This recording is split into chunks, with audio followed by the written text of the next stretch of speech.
Assalamualaikum warahmatullahi wabarakatuh. Kami dari kelompok 5 akan mempresentasikan hasil kerja dari kelompok kami, rasio keuangan perusahaan. Di sini saya tidak sendirian, saya ditemani oleh rekan-rekan saya, ada Salma Fitri Hairani, Lucy Laila Adia, Agnes Wulan Sarah Pangestu, Siti Nur Laila, Adit Ismail, dan juga Rayana Faksya dengan saya sendiri. Langsung saja masuk ke materi, struktur modal. Struktur modal merupakan proporsi keuangan antara utang jangka pendek, utang jangka panjang, dan modal sendiri yang digunakan untuk pemenuhan kebutuhan belanja perusahaan. Menurut Jeffrey Weston dan Thomas E. Copeland, mengatakan bahwa struktur modal adalah pembiayaan permanen yang terdiri dari utang jangka panjang, saham preferen, dan modal pemegang saham. Di sini juga ada faktor struktur modal, ada 6. Yang pertama ada modal kerja.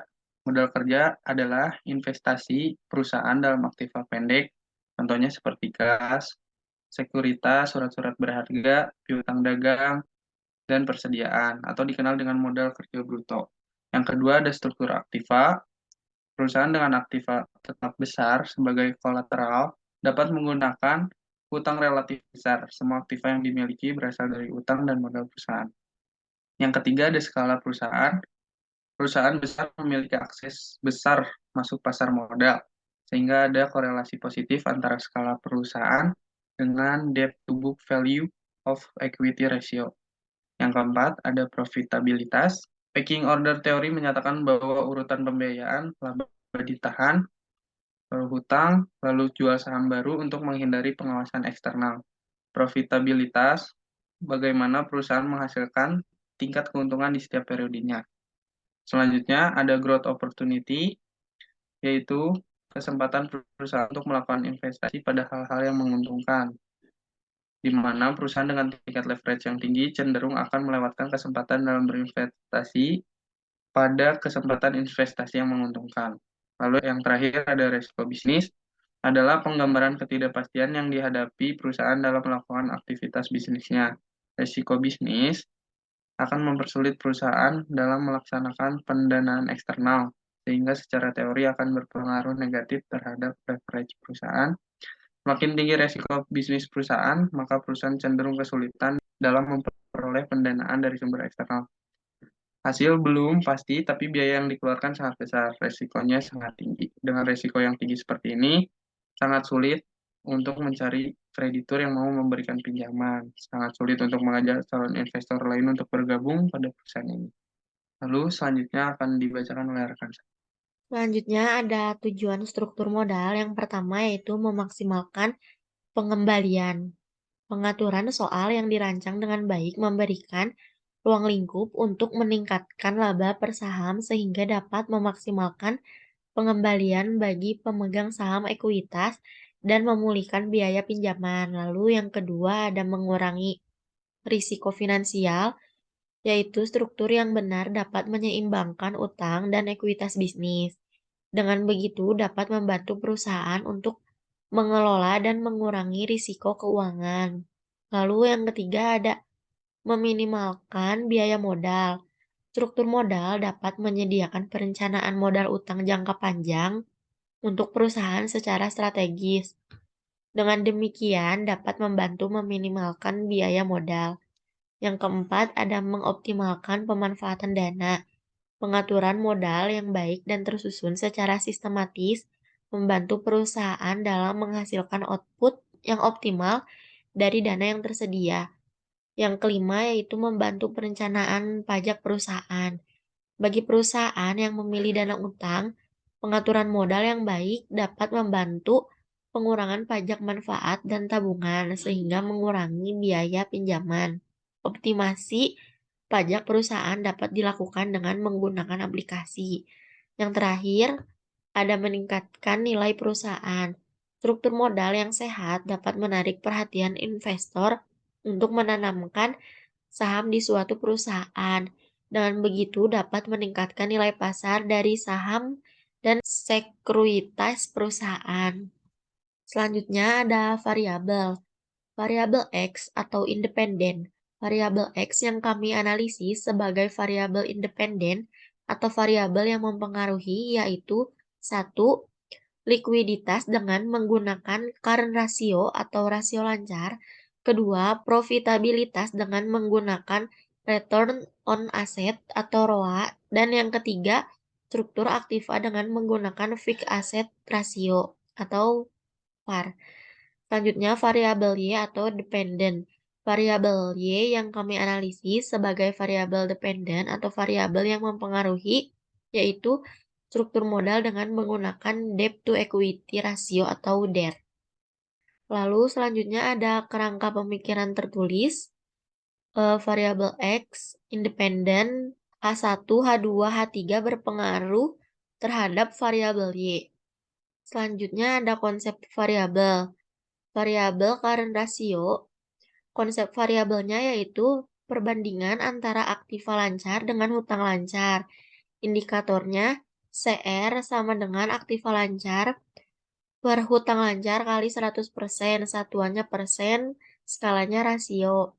Selanjutnya ada return on asset atau ROA, perbandingan antara laba usaha atau EBIT dengan total aktiva. Indikatornya ROA sama dengan EBIT per total aset kali 100%, satuannya persen dan skalanya rasio. Yang ketiga ada fixed asset ratio atau VAR dengan konsep variabel perbandingan antara aktiva tetap dengan total aktiva. Indikatornya VAR sama dengan aktiva tetap per total aset kali 100%, satuannya persen, skalanya rasio. Yang terakhir ada debt to equity ratio atau DER dengan konsep variabel perbandingan antara total hutang dengan modal sendiri. Indikatornya DER sama dengan total hutang per ekuitas kali 100%, satuannya persen dan skalanya rasio. Selanjutnya akan dilanjutkan oleh teman saya.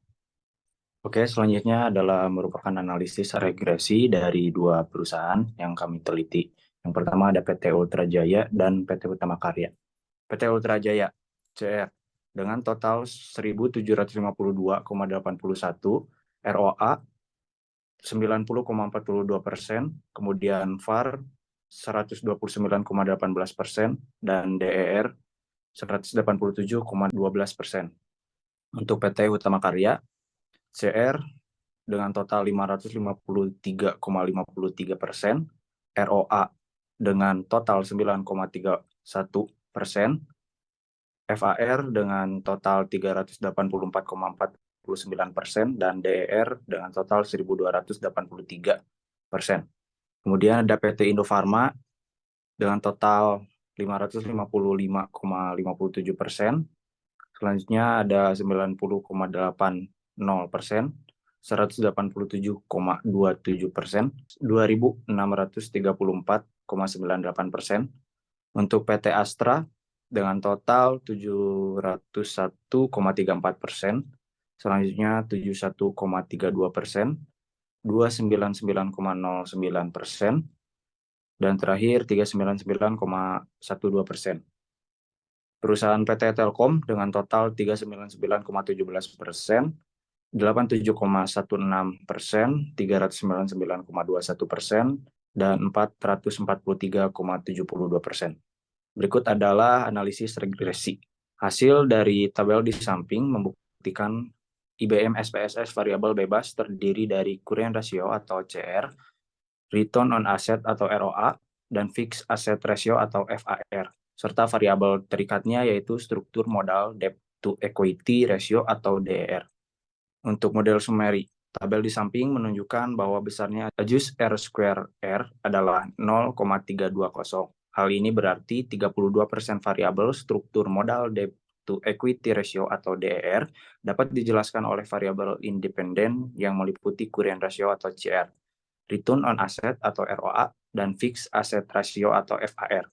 Sedangkan sisanya 100 dikurangi 32 sama dengan 68% dijelaskan oleh faktor-faktor di luar model yang dianalisis. Selanjutnya analisis regresi ANOVA. Tabel di samping menunjukkan bahwa nilai F hitung sebesar 4,763 dengan nilai signifikansi 0,011.